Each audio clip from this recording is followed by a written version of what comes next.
മാറുണ്ടോ? ഇല്ല. നമ്പർ മാറുണ്ടോ? ഉണ്ടുണ്ട്. നിങ്ങൾ ഏത് സമുദായത്തിൽപ്പെട്ട? ഞങ്ങൾ വയനാടൻ ചെട്ടി OBC എന്ന സമുദായത്തിൽപ്പെടുന്ന ആൾക്കാരാണ്. നിങ്ങൾ എത്ര വർഷമായിട്ട് ഇവിടെ ജീവിക്കുന്നത്? ഞങ്ങള് പാരമ്പര്യമായിട്ട് വയനാടുകാരെ തന്നെയാണ്.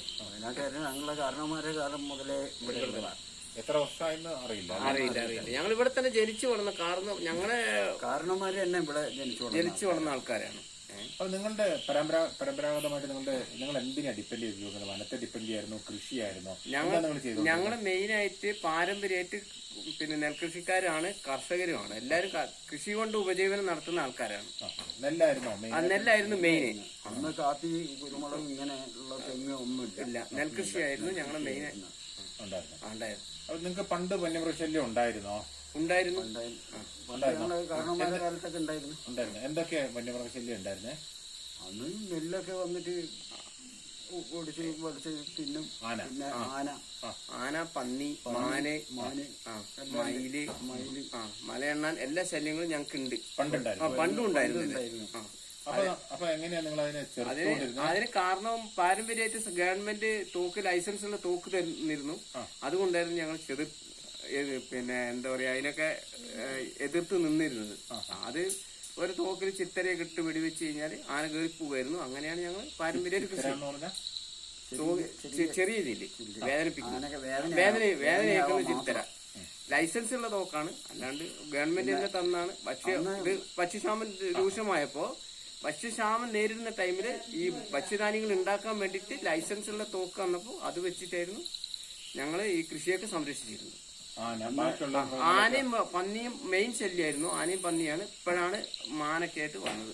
അന്ന് പണ്ട് ബ്രിട്ടീഷുകാരുടെ കാലം മുതലേ കൃഷി സംരക്ഷിക്കാനും ദേഹരക്ഷയ്ക്കും വേണ്ടിയിട്ട് തോക്ക് കാരണന്മാർക്ക് കൊടുത്തിട്ടുണ്ട്.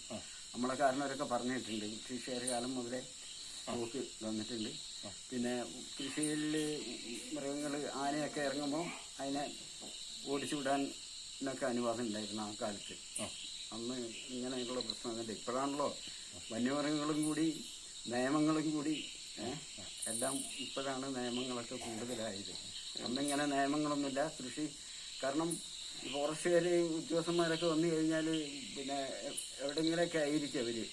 അപ്പോൾ വന്നു കഴിഞ്ഞാൽ ഞങ്ങളെപ്പോലുള്ളവർ വീടുകളിലൊക്കെ ആണ് തങ്ങുക. കാരണം ഫോറസ്റ്റ് ഡ്യൂട്ടിക്ക് വന്നു കഴിഞ്ഞാൽ ഈ ആനയും പന്നിയും ഇതൊക്കെ ഉള്ളതുകൊണ്ട് അവർക്ക് വൈകുന്നേരം ആകുമ്പോൾ പോകാനൊന്നും പറ്റില്ല. അപ്പം വീടുകളിൽ തങ്ങും. എന്നിട്ട് പിറ്റേ ദിവസം രാവിലെ തോക്കും അതൊക്കെ ആയിട്ട് അവരെ ഓഫീസിൽ കൊണ്ടാക്കും ഉള്ള കാരണന്മാരെ കാലത്ത്. പിന്നെ ഇപ്പൊ പിന്നെ അങ്ങനെയല്ല. ഇപ്പൊ ഒരു തേക്കിന് 4 കാടുമാർ വെച്ചിട്ടുണ്ട്. എന്നിട്ട് നമുക്ക് കൃഷിക്കോ കൃഷിക്കാരനോ വന്യമൃഗങ്ങളിൽ നിന്നും ഒരു സംരക്ഷണം ഇപ്പില്ല. വന്യമൃഗങ്ങളുടെ ആക്രമണം കൂടിയിട്ടുണ്ട്. ഭയങ്കരമായിട്ട് കൂടിയിട്ടുണ്ട്. പിന്നെ നമ്മളെ സ്ഥിതി പറഞ്ഞാൽ ഞങ്ങളുടെ മുത്തച്ഛനന്ന് ലൈസൻസുള്ള തോക്കുണ്ടായിരുന്നു. കക്കോടൻ ആനക്കുഴി വെച്ചിട്ട് ആനേനെ പിടിക്കുമ്പോഴും മുത്തച്ഛനാണ് മറ്റു കാട്ടാനകളെ തുരത്താൻ വേണ്ടി പോകുന്ന ആൾക്കാർ. മുത്തച്ഛനായിരുന്നു അന്ന് വിളിക്കുക. അന്നിപ്പോ ഇവിടെ കക്കോടന്റെ വനായിരുന്നു.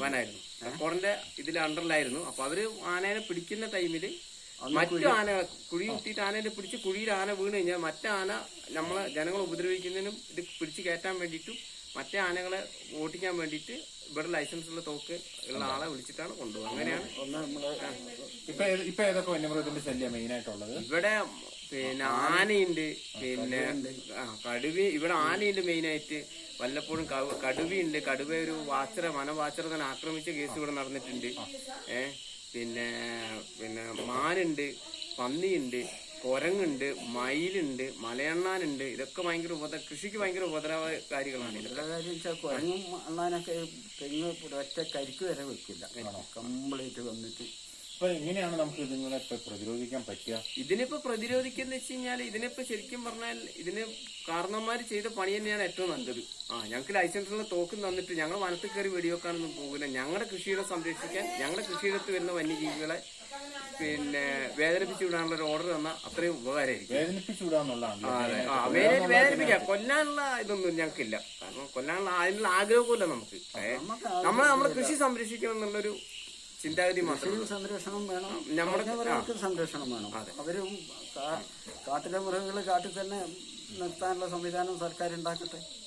അല്ലാണ്ട് കൃഷിയിടങ്ങളിലേക്ക് ഇറങ്ങാതെയുള്ള സംവിധാനം വന്യമൃഗത്തെ നമ്മൾ വേദനിപ്പിച്ചു വിട്ടാൽ പിന്നെ അത് വരില്ല. അത് വരില്ല.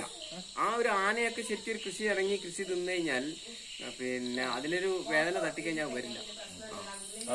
അതാണ് അങ്ങനെയാണ് ആദ്യം കൃഷി ഇവിടെ സംരക്ഷിച്ചത്. ഒരു ദിവസമേ വരുള്ളൂ, പിറ്റേ ദിവസം ആന വരില്ല. വന്നു കഴിഞ്ഞാൽ അതിനൊന്നും അങ്ങനെയാണ് കൃഷി സംരക്ഷിച്ചത്. എല്ലാ ദിവസവും വരാറുണ്ട് ആനയൊക്കെ? മിക്ക ദിവസം ആന വരാറുണ്ട്. കുരങ്ങും മലയാളം സ്ഥിരമാണ്. മയിലും മാനും പന്നിയും. ഈ ആന മാത്രമാണ് വല്ലപ്പോഴും. ഇപ്പൊ അതെന്താ വെച്ച് കഴിഞ്ഞാൽ ട്രെഞ്ചും ഫെൻസിങ് ഒക്കെ ഉള്ളതുകൊണ്ട് അവരുടെ കാവല് നിർത്തിയിട്ടുണ്ട്. കാവലുകാര് പിന്നെ ചിലപ്പോൾ ട്രെഞ്ചും ഫെൻസിങ് ഒക്കെ പൊട്ടിച്ചിങ്ങോട്ട് കയറി വരുന്നതാണ് വല്ലപ്പോഴും ആന വരുന്നത്. അത് സ്ഥിരമായിട്ട് കാവലുള്ളതുകൊണ്ടാണ് ഒരു കുറച്ചൊരു ശതമാനം കാവലുള്ളതുകൊണ്ടാണ് കുറവ്. പക്ഷെ കാവലൊരു ശാശ്വത പരിഹാരമല്ല. എപ്പോൾ വേണമെങ്കിൽ ട്രെഞ്ച് ഇടിച്ചു ഫെൻസിങ് പൊട്ടിച്ചു ആന ഇങ്ങോട്ട് കൃഷി സ്ഥലത്തേക്ക് കയറി വരാം. നിങ്ങളുടെ കൃഷി സ്ഥലം കൃഷി ചെയ്യാൻ പറ്റാതെ ഇട്ടിട്ടുണ്ടോ എന്തെങ്കിലും? ഇവിടെ 25 ഏക്കർ വയലുള്ള ഒരു സ്ഥലമാണ്. ആ 25 ഏക്കർ വയലിൽ ഇപ്പൊ ഒറ്റ നെൽകൃഷി എന്ന് പറഞ്ഞ സാധനമില്ല അവിടെ. എല്ലാരും ആനയും മൃഗങ്ങളും തിന്നാത്ത കൃഷി വെച്ച് പിടിപ്പിക്കുകയാണ്. പക്ഷെ അതുകൊണ്ട് അതൊരു ഇതല്ല. പക്ഷെ നമുക്ക് നല്ല ഭക്ഷണം കഴിക്കാൻ കിട്ടൂല. നെല്ലാണ് ഞങ്ങൾക്ക് മെയിനായിട്ട് വേണ്ടത്. അത് ചെയ്യാനുള്ള ഇതില്ല. ആനശല്യം കൂടുതലായതുകൊണ്ടാണ് ഞങ്ങൾ കൃഷി മാറ്റി ചെയ്യുന്നത്. വാഴ. ഓക്കെ, ശരി.